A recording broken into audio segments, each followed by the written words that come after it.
Mga iba't ibang tao sa flag retreat. Part 1. Aray ko, sakit.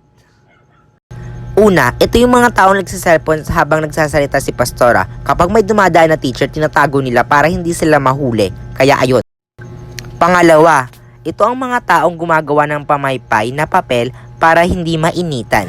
Kasi nga, pagdating sa court talaga, sobrang init talaga. At hindi nag-exist yung electric pan nila. As in, totoo yan. Kaya gumagawa sila ng papel para hindi mainitan. Pero wala rin naman talab yung papel nila.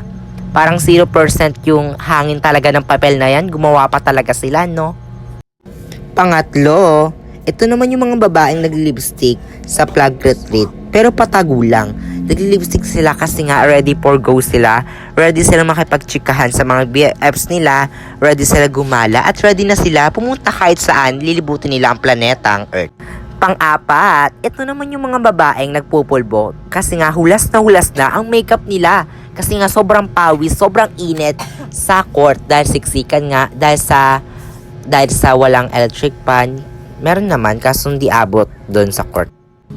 Panglima, ito naman yung mga taong ayaw na ayaw talaga sa putok o ayaw talaga sa mabahong katabi.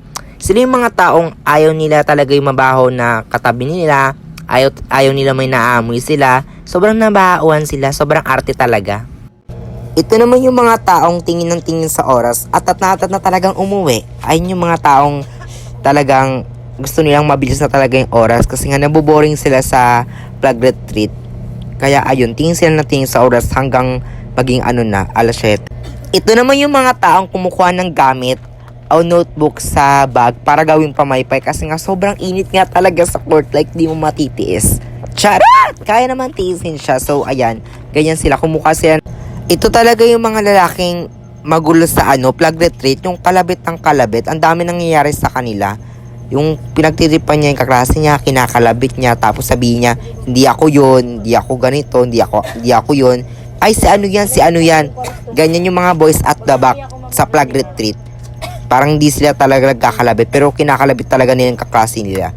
Kaya ayun, parang mas nagkakagulo sa flag retreat talaga.